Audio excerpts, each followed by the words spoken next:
De Sun Veritable non Rose Podwini, Rose Laurin à Markel, histoire de la chanson francaise. Elle a sorti plusieurs singles dans les années 1970. En 1982, son premier album, De Raisonnable, a été un franc succès.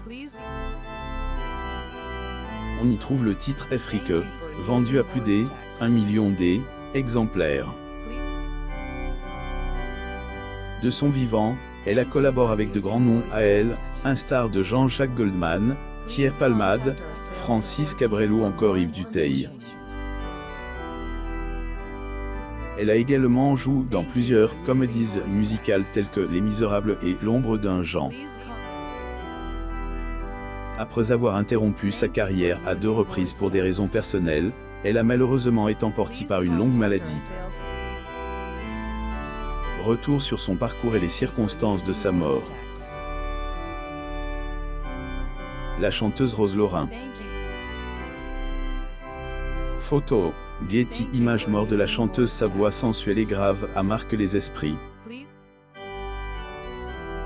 Grâce à son talent et sa personnalité, Rose Laurin était une artiste unique en son genre.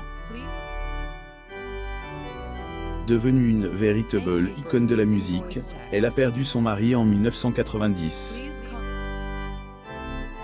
Elle avait réussi à reprendre sa vie en main, aussi bien sur le plan professionnel que sentimental. LS est malheureusement éteinte le 30 avril 2018, à elle, âge de 65 ans. Pourquoi a-t-elle interrompu sa carrière pendant 20 ans? Rose Laurin a interrompu sa carrière à 2 reprises. La première fois était en 1990 à la suite du décès de son époux, de elle, époque Jean-Pierre. Fait un bref retour sur la scène avant de prendre une nouvelle pause en 1995. Fans ont dû attendre près de 2 décennies pour la revoir de nouveau avec elle.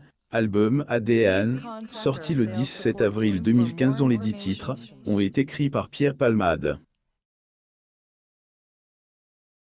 Fans se sont toujours demandé pour quelle raison LS était mise en retrait pendant autant d'années.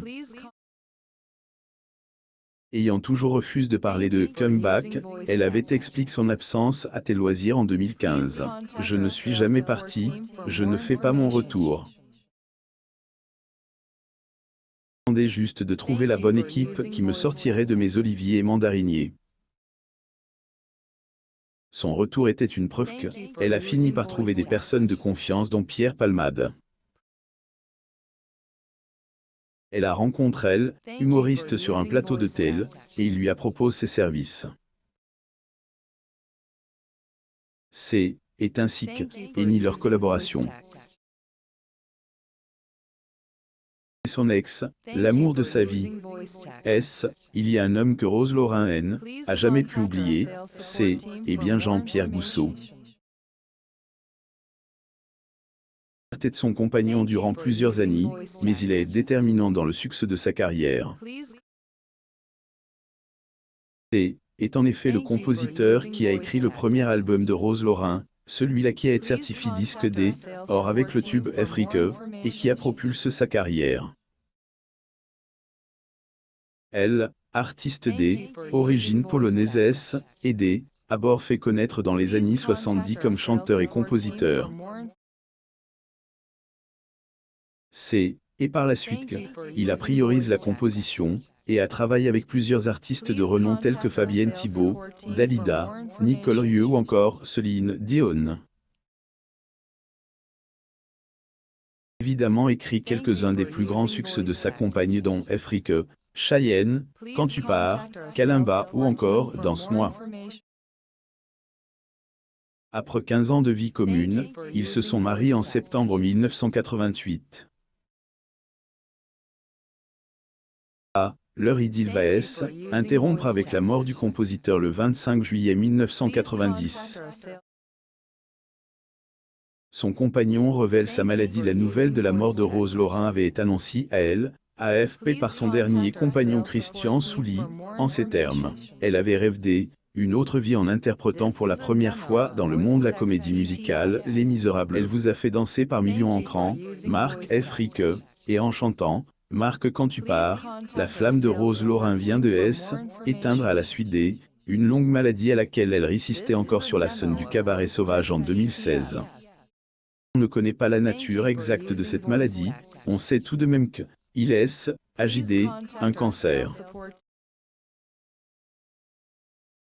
Il partage ses derniers souvenirs avec la chanteuse. Vous connaissez probablement Jean-Pierre Madé, elle, auteur des tubes Disparu et Macumba. Elle, artiste toulousaine, était un ami et un grand admirateur de Rose Laurin. Il a été profondément ému par le deuil de celle qu'il considérait comme une belle personne. Dans les colonnes du magazine Le Parisien, il a confié son énorme peine. Commence par déclarer ceci: Rosa est-elle, artiste la plus importante pour moi, avant d'évoquer les souvenirs qu'il a garde de la chanteuse. C'est est-elle qui aime, a convaincu avec son tube, Marc F. Rique, qui était Je me suis décidé à frapper à la porte de sa maison de disques, Flarena, et et signe le même contrat que, dans les années 2000, c'est est encore Rose qui elle, a poussé à remonter sur son, et ils ont fait des duos sur Dream, SD, Eurythmique et Full Sentimental de Souchon. La chanteuse Rose Laurin. Getty Images 12 hommages à elle. Ils ont été nombreux à lui rendre hommage sur les réseaux sociaux, aussi bien la famille que les fans et les artistes qui, elle, admiraient. Jean-Pierre Madéen a pas manque de saluer sa mémoire avec un texte élogieux. Était une belle personne. Nous sommes souvent retrouvés à Paris avec son frère, sa mère et son mari. Elle aimait être entourée, elle riait beaucoup. Était une excellente chanteuse, une grande technicienne avec une voix à part. Slav Rose va me manquer, elle incarnait pour moi la fraîcheur retrouvée. On montre à quel point il la tenait et estime. Mort 500e, Éric Morena. Retour sur son combat contre la maladie le 16 novembre 2019 était un jour sombre pour la culture francaise, car il marquait la disparition d'Éric Morena. Célèbre chanteuresse, est éteint à 68 ans, après un long combat contre la maladie. Nous vous proposons de revenir sur la longue bataille qu'a livré le chanteur lyrique contre le cancer qui, elle, a remporté. Abonnez-vous à mon sur Google News.